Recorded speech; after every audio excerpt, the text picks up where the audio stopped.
So I know I had kind of posted how I would make a video about all this. And for those of you who know me, my name's Nick, by the way, for those who don't.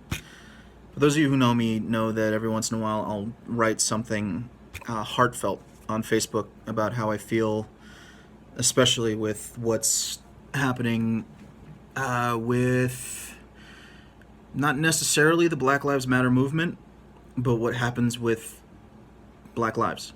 Um, and it's gotten to such a boiling point that I feel like that while typed words can definitely make an impact, I want people to hear the tone and inflection that I use when I talk about this kind of things. Because a conversation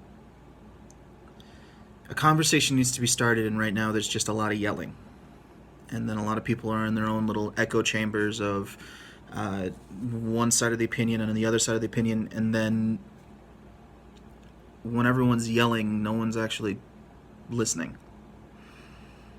Listening was something that was a big cornerstone in what they tried to teach me at my college, which was an acting conservatory style training BFA program.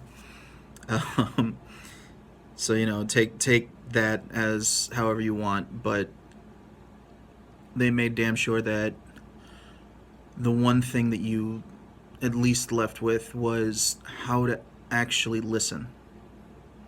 And funny enough, it was something that I wrote about in my college essay. How I think listening is one of the five senses that gets taken for granted a lot. And then I'll make a video about what that was later. But what I wanted to talk about was, well, if you have access to the internet, you know what's going on.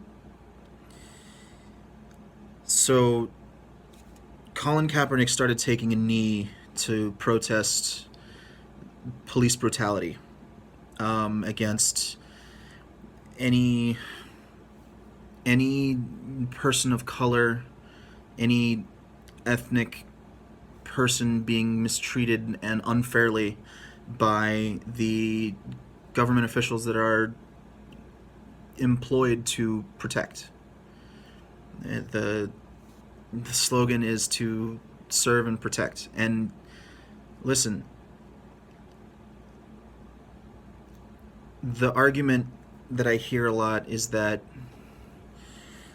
when one side says, hey, some really messed up things are happening over here, some really, lack of a better term, boop, is going on, a lot of people then focus on like, oh, so because it's happening with this person, then they must be saying that all people are doing this. Now, this sparks so many goddamn arguments that just get way out of hand. No one is saying all cops are bad. No one is saying that all black people are bad. It's just so many people desperately trying to get their point across to other people that they're not listening to what's being said from the other side. And when no one listens, no communication actually happens. So back to Kaepernick taking a knee. For a long time, he was one of the only people doing this. And the first time I saw it, I genuinely thought, you know what? That dude right there. He's taking a political position, not even a political position, he's taking a human rights position. And there's not a lot of people backing him up. And I was actually kind of really shocked about that. That for a long time, it was him and maybe two other people actually taking a knee on the field. And I was very surprised that more African American men were not joining him who hold the same platform.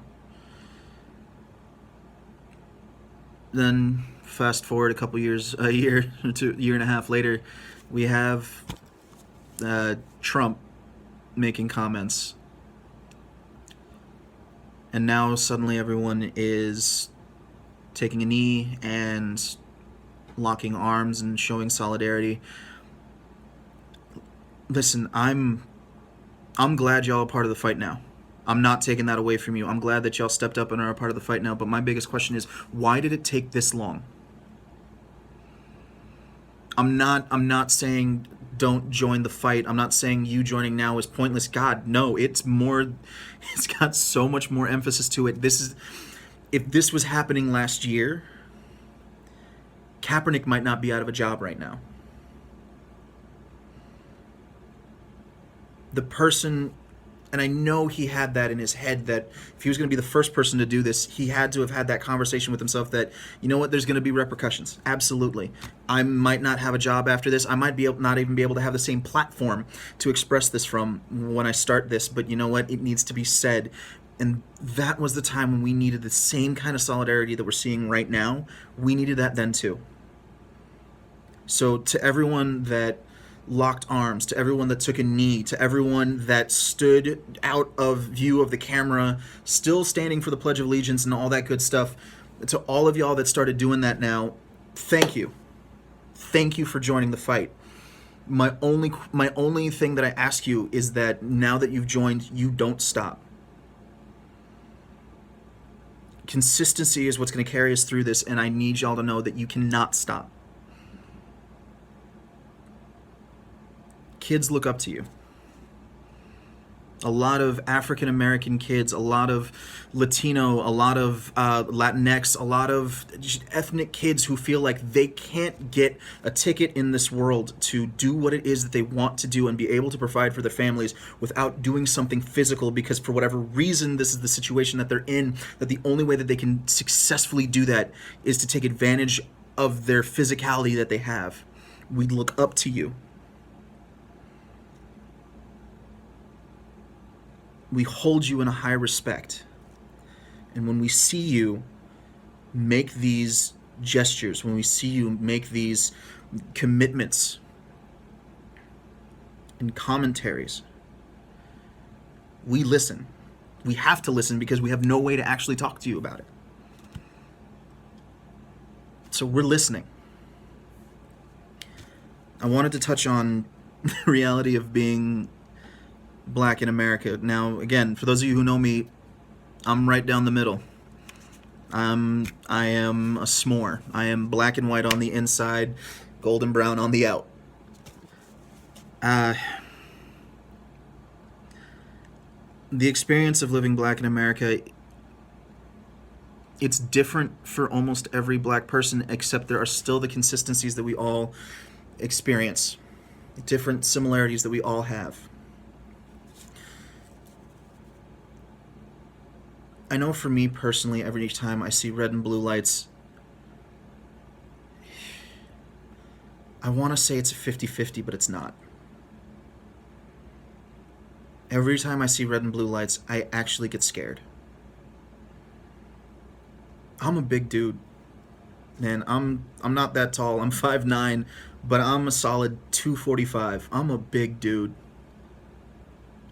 But just red and blue lights flashing instantly makes me freeze, makes me judge and analyze every single movement or action I'm gonna take, because I don't know, while surrounded by red and blue lights, if it's gonna be my last. Hell, 95% of my interaction with police has had nothing to do with actually me.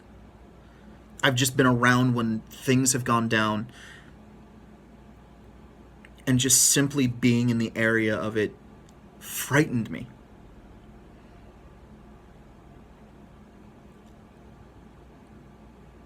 I want anyone watching this who is not a person of color to genuinely just close your eyes for a second. And I want you to picture your family. Every single one of them. Everyone that you love. I really do. I'm not saying this to blow steam. I want you to think of them. And I want you to imagine they go out the door to their job, to their schooling, to whatever it is that they do.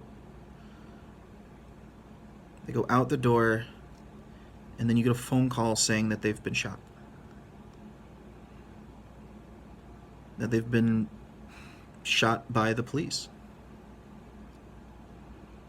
And then more information's being processed to you that, there was a routine stop that went wrong. You don't know exactly what it was that went wrong, but in the back of your mind, all you can think to yourself is like, no, this person is a member of my family. I know this person. This person isn't capable of drawing on the police. This person isn't capable of making themselves a threat to a government employee whose job is to uphold the peace. That's not who they are. Why were they the ones that got shot? Why are they dead? And then maybe 4 or 5 days later, it's chalked up to, we don't know what happened. Things got out of hand quickly, but we don't really know all the details that happened. That family member is dead now. That person is gone. I think about that for my sister. She's barely in her 20s. She's white. And I think about that for my sister, and I can't sleep.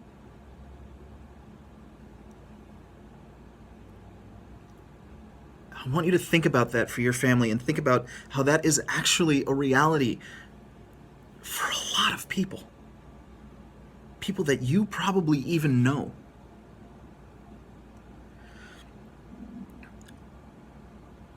As a black man I identify as a black man in America, first off.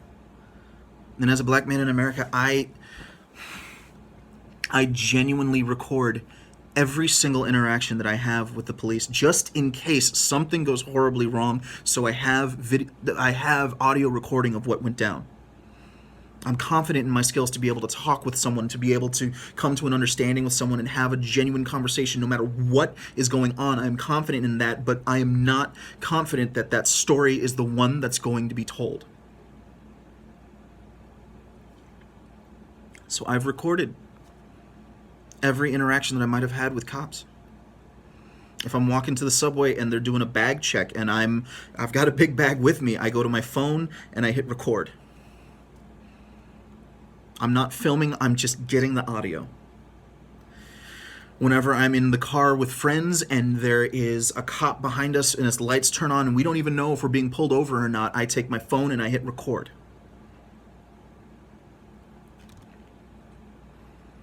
Anytime I see red and blue lights, I hit record. And that's a truth for a lot of people who share my background. That they do. Ask them. If you don't do that, ask them. Ask them if they do. I've been pulled over twice, which is phenomenal for someone who doesn't have their driver's license. I've been pulled over twice while driving with friends, and I've been the one asked to step out of the car because I'm the only one in the car whose skin tone does not match everyone else's. And because I've been put in those situations, I can't tell you how many times I've had to sit there with friends and give them the rundown of what's going to happen, what they should do, what they should not do, and how one of two ways this is going to end.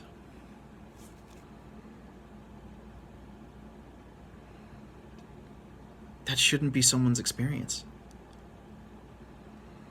I shouldn't have to calm down my friends of a different ethnic background. I shouldn't have to be the one to calm them down and say, listen, I know some racist, horrible crap is about to happen, but I need you to keep your cool right now in this moment, because genuinely how you react right now is my life on the line. I can stand there as quiet and as solemn and as dignified as I can, but if you, as my friend, no matter your skin color, start to get go off on a tangent and get rowdy and get angry and get loud, all that does is put more of a crosshair on me. So I need you to stay calm so that I can stay calm. Because if you're not calm, my first instinct is to calm you down, and if I take too many sudden quick movements, that's it.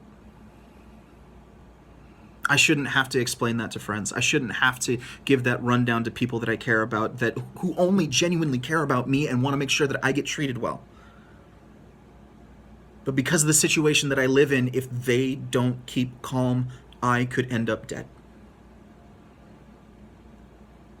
2 times.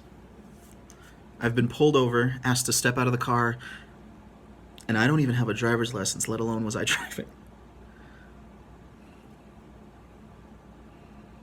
Many times I've had to just keep my head down, say, yes, sir, absolutely, will do. Thank you for your service. When someone was just being blatantly racist to me. I've been randomly stopped and frisked.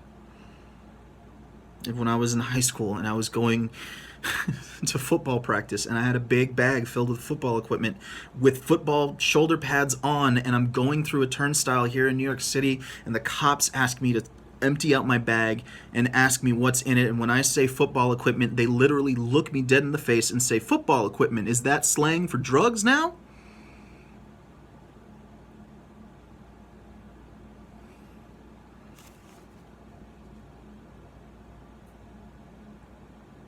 So here's the support that I ask of my friends. Here's the support that your friends might ask of you. If you have family members posting videos about, man, yeah, fire those sons of bitches who aren't doing their job, they're just supposed to play football. If you have friends or family members that are posting videos on that, use your privilege to be able to have that conversation with them that we might not be able to. Talk to them for a second. Listen to what they have to say. Because if they feel that they're being attacked, of course they're going to be defensive about it. Just the same way that black people are feeling attacked because we are being attacked, we are getting defensive about it. The emotion is the emotion, and the emotion is that person's truth, and everyone has their own truth, but what they have to understand is that no one truth completely outrides the other, and the only way that we figure that out is if we have a communication. So we need your help to be able to have that communication with people who might not necessarily listen to us. Please. We need that help.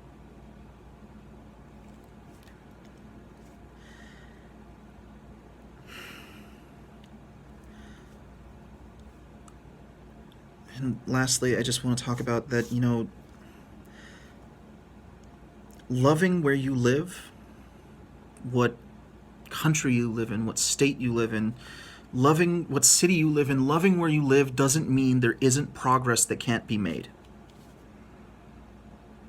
Half the reason why even though I'm going through everything that I'm going through, that I feel grateful for all the different things that I was so damn lucky to be born into, is that even if I love everything about what my situation in life, I know that if there is something wrong, it can be changed. God damn, that's what we have amendments for. So that nothing is actually written in stone. That we try something, great, that didn't work, let's try something else.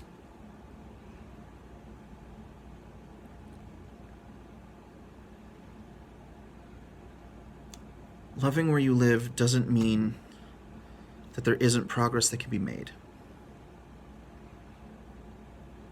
Hell, the progress that needs to be made can actually make it better. So I want to end this with just saying, I love my family. I love my friends. And I love every interaction that I've had with people in this life, be it positive or negative, because it's helped mold me into who I am. I mean, I don't know. I think people like me.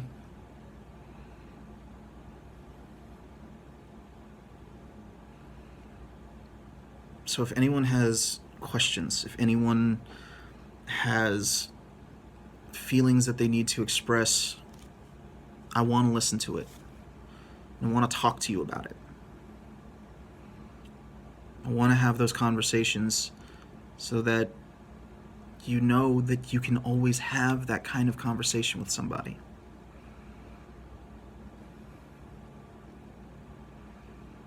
I think I've said enough of what I need to say. Thank you for listening. Go out and talk to somebody. But the most important thing, man, is listen.